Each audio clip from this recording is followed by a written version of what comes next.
اللہم صلی وسلم دائما ابدا علی حبیبک خیر الخلق کلہم۔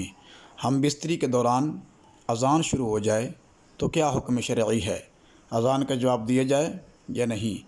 اگر اس حالت میں اذان کا جواب دیں گے تو گناہ ہوگا یا نہیں؟ اگر جواب نہیں دیتے تو کیا حکم ہوگا؟ بڑا اہم مسئلہ ہے، اس حوالے سے یہ بات ذہن نشین فرما لیں۔ فقہاء نے لکھا ہے، دوران ہم بستری اگر اذان شروع ہو جاتی ہے تو اس کے لیے ضروری ہے کہ وہ اذان کی طرف توجہ نہ دے، اذان کی طرف دھیان نہ دے، بلکہ اپنے کام میں مگن رہے۔